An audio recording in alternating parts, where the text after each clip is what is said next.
Hello everyone. तो last class में हमने 20 क्वेश्चंस तक कंप्लीट कर लिया था। तो अब हम आगे स्टार्ट कर रहे हैं। How many permutations of the letter of the word apple are there. वो पूछ रहे हैं कि how many permutations of the letter of the word apple are there. Permutation क्या होता है हमारा, कि हम इस जो ये वर्ड दिया हुआ है हमें, उसके लेटर्स को हम कितने तरीके से अरेंज कर सकते हैं, कि जो हमारे पास क्या क्या वर्ड लेटर हैं, A double P P P L E, हम इसको कितने तरीके से अरेंज कर सकते हैं। मान लो कि हम ए को फिक्स किया हमने स्टार्टिंग में, तो लेटर कितनी पॉसिबिलिटी हैं, कितने लेटर हैं टोटल, 5 लेटर्स हैं। तो यहाँ पे कितनी पॉसिबिलिटी आएंगी, 4, क्योंकि एक अगर हमने फिक्स कर दिया तो यहाँ पे कितने लेटर बचे हमारे, 4। तो यहाँ पे पॉसिबिलिटी कितनी आई, 4, यहाँ पे कितनी आई, 3, और यहाँ पे कितनी आई, 2, और यहाँ पे 1। ये हमारा क्या है, विदाउट रिपीटेशन है, कि रिपीट नहीं हो रहा है हमारा लेटर। तो ये कितने बनेंगे हमारे, 4 इंटू 3 इंटू 2 कितना हो गया हमारा, 24। बट इसके डिवाइड में हमारा 2 फैक्टोरियल आएगा। 2 फैक्टोरियल क्यों आएगा, क्योंकि हमारे पास यहाँ पे p 2 बार रिपीट हो रहा है। p क्या हो रहा है हमारा, रिपीट हो रहा है, 2 बार आ रहा है p। तो उससे क्या होगा, जैसे मान लो कि हमने एक तो यही वाला वर्ड लिखा, इसको एक को p1 मानते, इसको p2 मानते हैं। एक मैंने ये लिख दिया, ये वाला वर्ड लिखा, ये वर्ड तो सेम ही है ना, बट यहाँ पे तो ये चीज़ काउंट हो रही है। वर्ड ये हमारा सेम बन रहा है, पर ये यहाँ पे काउंट हो रहा है। तो उस रिपीटेशन को हटाने के लिए हम इसको 2 फैक्टोरियल से डिवाइड करते हैं। अब नेक्स्ट क्या लेंगे, हमने मान लो p को फिक्स कर दिया, p को फिक्स किया, तो यहाँ पे भी 4 पॉसिबिलिटी है, यहाँ पे 3 है, यहाँ पे 2 है, और यहाँ पे 1 है। यहाँ पे हमारा 2 से डिवाइड नहीं होगा। क्यों नहीं होगा, क्योंकि एक p यहाँ पे फिक्स हो गया। तो यहाँ पे तो रिपीटेशन नहीं हो रही ना किसी वर्ड की। तो यहाँ पे कितने बनेंगे हमारे, 24 बनेंगे। यहाँ पे 12 हो गए, यहाँ पे 24 हो गए। फिर दोबारा l को फिक्स किया हमने, तो p फिर दोबारा से हमारा रिपीट होएगा, क्योंकि l फिक्स हो गया ना। p यहाँ पे आ गया, तो p फिर दोबारा से रिपीट होएगा। तो यहाँ पे भी 24/2 फैक्टोरियल बनेंगे। तो ये कितना आएगा हमारा, 12 आएगा। और जब हम e को फिक्स करेंगे, यहाँ पे 4 पॉसिबिलिटी, यहाँ पे 3, यहाँ पे 2, और यहाँ पे 1। तो यहाँ पे भी कितना आएगा, यहाँ पे भी हमारी p की रिपीटेशन आएगी। तो ये भी आएगा 24/2 फैक्टोरियल। ये कितना आएगा फिर हमारा 12, ये कितना आ गया हमारा 60। कितना आया हमारा 60। तो आंसर क्या होगा हमारा 60। तो नेक्स्ट क्वेश्चन है हमारा, evaluate limit n tends to infinity 1 + 2 so on n upon n square. तो ये ऊपर क्या दिया हुआ है हमें, n 1 से लेके n तक सम दिया हुआ है। नेचुरल नंबर का हमारा सम क्या होता है, नेचुरल नंबर का हमारा सम का फॉर्मूला क्या होता है, n into n + 1 upon 2 n square. Limit कैसे सोल्व करते हैं, एक n बाहर है, यहाँ से भी हम n को बाहर निकालेंगे। क्या आएगा हमारा n, एक n यहाँ से बाहर निकाला तो n स्क्वायर, n की जगह पे 1, 1 + 1 अपॉन क्या आया n, n को बाहर निकाला तो नीचे क्या आया 2n स्क्वायर, n स्क्वायर से n स्क्वायर कैंसिल। लिमिट को अंदर अप्लाई करेंगे, 1/∞ क्या आएगा आपका 0, तो बाहर कितना बचा 1/2। तो आंसर क्या आएगा हमारा 1/2। थर्ड क्वेश्चन है हमारा, what is the sum of the series. Series का सम क्या होगा, देखो यहाँ पे 2 सीरीज बन रही है हमारी, एक 1/2, 1/2 क्यूब, 1/2 × 5, एक बन रही है हमारी 1/3 का स्क्वायर, 1/3 × 4, और 1/3 × 6। तो इनको अलग अलग लिखते हैं, 1/2, 1/2 क्यूब, 1/2 5 सो ऑन। और प्लस में क्या है 1/3 का स्क्वायर, 1/3 4, और 1/3 6 प्लस सो ऑन। अब देखो, अब हम सीरीज़ देखते हैं क्या बन रही है। 1/2 से हम जब सेकंड टर्म को डिवाइड करेंगे, क्या बचा हमारे पास 1/2 का स्क्वायर बचा, और जब इससे इसको डिवाइड करेंगे तब क्या बचा, तब भी हमारा 1/2 बचा। तो यहाँ पे बन क्या रहा है, ये हमारी एक जिप्पी सीरीज, जिप्पी बन रही है। क्या बन रही है, जीपी बन रही है, ये भी जीपी बन रही है। 1/3 स्क्वायर से जब डिवाइड करेंगे 1/3⁴ को, यहाँ पे भी 1/3 का स्क्वायर बचेगा और यहाँ पे भी 1/3 का स्क्वायर बचेगा। तो हमारी 2 जीपी बनी। यहाँ पे ए की वैल्यू 1/2 आ गई और आर कितना आया हमारा 1/2 का स्क्वायर। और यहाँ पे क्या आया, ए कितना आया हमारा 1/3 का स्क्वायर और आर कितना आ रहा है हमारा 1/3 का स्क्वायर आ रहा है यहाँ से। ठीक है, तो सम करना है हमने। क्या होता है, जीपी के सम का फॉर्मूला होता है A/1 - R होता है। ए कितना आया हमारा 1/2 और नीचे आएगा 1 - R, तो 1 - 1/4 प्लस में क्या आएगा हमारा 1/3 का स्क्वायर और ये क्या आएगा 1 - 1/9 आएगा। ये क्या है हमारा 1/2, 4 - 1 3/4, ये क्या है 1/2 3/4 प्लस क्या आया हमारा 1/3 का स्क्वायर 1/9 और ये आएगा 9 - 1 8/9। तो ये आया हमारा 1/2 है, यहाँ से कटेगा ये आएगा हमारा, ये 1/2 × 4/3 हो गया हमारा, ये 1/9 9/8 हो गया, ये 2 से कट गया, 9 से 9 गया, ये हमारा 2/3 प्लस 1/8 हो गया, 24 हमारा एलसीएम आया। यहाँ से 8 × 2 हमारा 16 हो जाएगा और प्लस 3 कितना आएगा हमारा 19/24 आएगा। आंसर क्या आया हमारा 19/24। तो नेक्स्ट क्वेश्चन है हमारा, what is the centre of the circle this x² + y² + 6x - 4y + 4 = 0। तो हमारा जनरल इक्वेशन क्या होती है हमारे सर्कल की, x² + y² + 2gx + 2fy + c = 0 होता है। तो यहाँ पे हमारा क्या पूछा गया, हमसे सेंटर पूछा गया। तो सेंटर क्या होता है, सेंटर होता है -g - f। हम कर क्या रहे हैं, जो x का कोफिशिएंट है हमारा उसको हम 2 से डिवाइड कर रहे हैं और उसके आगे माइनस लगा रहे हैं। ऐसे ही हम जो y का कोफिशिएंट है उसको 2 से डिवाइड कर रहे हैं और उसके आगे हम माइनस लगा रहे हैं। तो यहाँ पे x का कोफिशिएंट कितना है हमारा 6 है, तो 6/2 करेंगे और आगे क्या लगाएंगे, माइनस लगाएंगे। और y का कोफिशिएंट हमारा -4, डिवाइड बाय 2 करेंगे और माइनस लगाएंगे, तो माइनस माइनस प्लस हो जाएगा। तो ये क्या आएगा हमारा -3 और 2। तो हमारा सेंटर क्या आया सर्कल का -3 और 2। तो नेक्स्ट क्वेश्चन है हमारा, हाँ जी, तो नेक्स्ट क्वेश्चन है हमारा, क्या दिया हुआ है, the foci of an ellipse are this +-2 0 and its eccentricity is 1/2। तो what is the equation of ellipse if it is given that its centre is at origin and axis are along the coordinate axis. तो ellipse की हमारे पास general equation क्या होती है, general equation होती है x² / a² + y² / b² = क्या होता है हमारा 1 होता है। तो यहाँ पे हम a और b की वैल्यू फाइंड आउट करेंगे। तो हमें दिया क्या हुआ है, हमें दिया हुआ है इलिप्स का क्या दिया हुआ है, फोकाई दिया हुआ है। तो फोकाई क्या होता है हमारा ±c0 होता है। तो यहाँ पे हमें c की वैल्यू कितनी दी हुई है, c की वैल्यू दी हुई है 2। ये हम आगे जब कोनिक सेक्शन करेंगे ना तब करेंगे इलिप्स का अच्छे से, कि भी फोकाई क्या होता है, इसेंट्रिसिटी क्या होता है हमारा, तो वहाँ पे अच्छे से करेंगे। अब के अगर अब एक्सप्लेन करेंगे तो वीडियो ज़्यादा लंबी हो जाएगी। तो यहाँ से c की वैल्यू आएगी हमारे 2। सेंटर क्या दिया हुआ है हमें, सेंटर हमें 0 0 दिया हुआ है। तो इसका फॉर्मूला क्या होता है, एक ये होता है सेमी मेजर जो एक्सिस होती है, ए हमारी सेमी मेजर एक्सिस होती है। तो वहाँ से एक रिलेशन होता है फोकाई सेमी मेजर एक्सिस और इसेंट्रिसिटी के बीच, ये होता है c = AE। तो c की वैल्यू हमें 2 दी हुई है, a हमने निकालना है और e क्या दिया हुआ है हमें 1/2 दिया हुआ है। तो यहाँ से a की वैल्यू कितनी आई हमें 4 आ गई, ठीक है।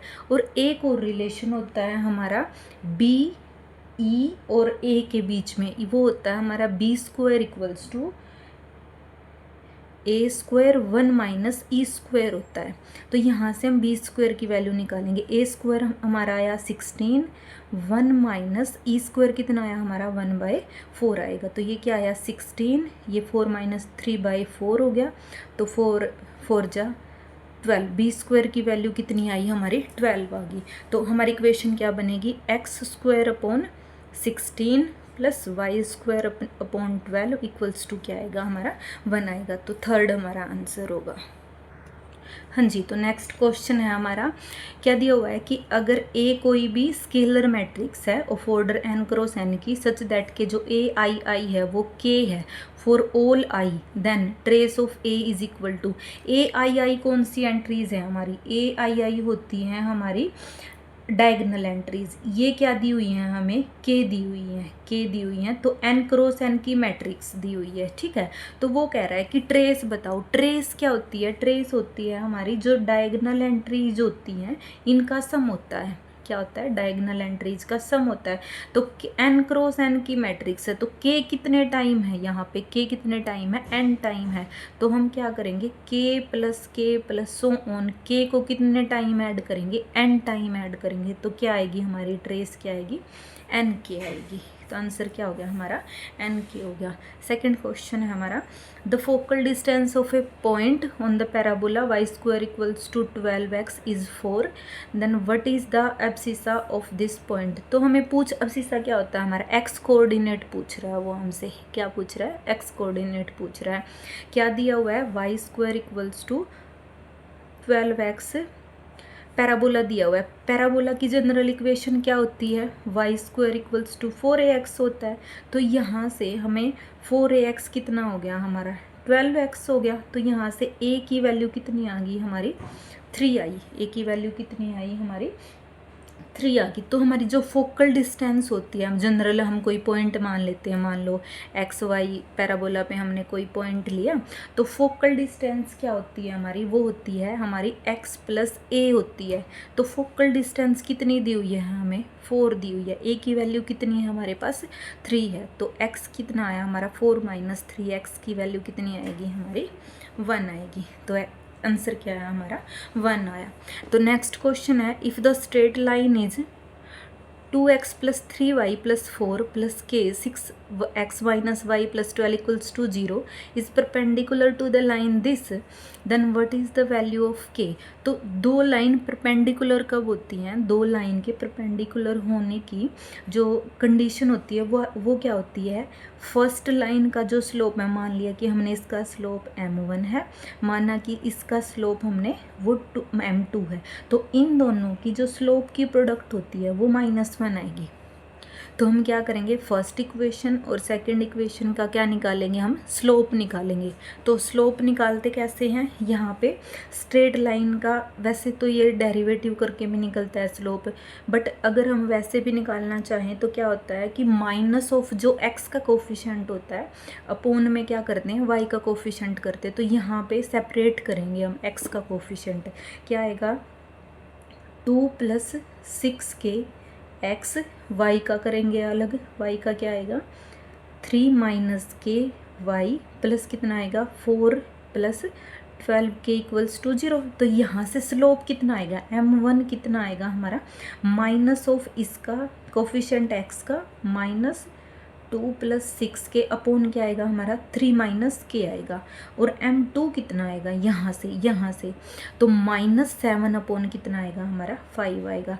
तो परपेंडिकुलर की कंडीशन क्या है, दोनों के स्लोप की प्रोडक्ट कितनी आएगी हमारी, -1 आएगी। तो स्लोप की प्रोडक्ट करेंगे कितना आया हमारा -2 + 6k अपोन 3 - k इंटू क्या आएगा -7 अपोन 5 इक्वल्स टू कितना आएगा -1 आएगा। ठीक है, तो माइनस माइनस हमारा प्लस हो गया, ये मल्टीप्लाई करेंगे 14 42 के नीचे आएगा 15 - 5k इक्वल्स टू कितना आ गया -1। यहाँ से ये क्या आएगा, ये 14 है प्लस 42k है इक्वल्स टू में आएगा -15 प्लस 5k हो जाएगा। यहाँ पे ये 5k माइनस होके यहाँ पे 37 आएगा 37k, और यहाँ पे ये माइनस होके क्या आएगा हमारा -29 आएगा। तो k की वैल्यू कितनी आएगी हमारी -29 अपोन क्या आएगी 37 आएगी। तो आंसर क्या आया हमारा -29 अपोन 37। तो नेक्स्ट क्वेश्चन है हमारा, हाँ जी, तो नेक्स्ट क्वेश्चन है हमारा -1 to 1 x minus greatest integer of x dx। तो ग्रेटेस्ट इंटीजर फंक्शन क्या होता है, पहले तो हमें यही पता होना चाहिए कि ग्रेटेस्ट इंटीजर फंक्शन क्या होता है। हमारा ग्रेटेस्ट इंटीजर फंक्शन वैल्यू कैसे लेता है, मान लो कि ये रियल लाइन है, यहाँ पे 0 है, कहीं यहाँ 1 है, ये 2 है, ये -1 है, ये -2 है। तो ग्रेटेस्ट इंटीजर कैसे लेता है वैल्यू, 0 और 1 के बीच में ये वैल्यू 0 लेगा। मतलब 0 और 1 जो इंटरवल है उसमें कोई भी वैल्यू हम पुट करेंगे ग्रेटेस्ट इंटीजर फंक्शन में, वो छोटा पूरा नंबर लेता है, मतलब इंटीजर लेगा वो वैल्यू। ऐसे ही मैं 1 और 2 में से अगर कोई भी वैल्यू उठाऊंगी, ये फंक्शन ही ऐसे डिफाइन होता है, ग्रेटेस्ट इंटीजर फंक्शन ऐसे ही डिफाइन होता है। 1 और 2 के बीच में कोई भी वैल्यू मैं उठाऊंगी ना तो वो 1 लेगा। ऐसे ही अगर मैं -1 और 0 के बीच में कोई भी वैल्यू उठाऊंगी ना तो वो -1 लेगा।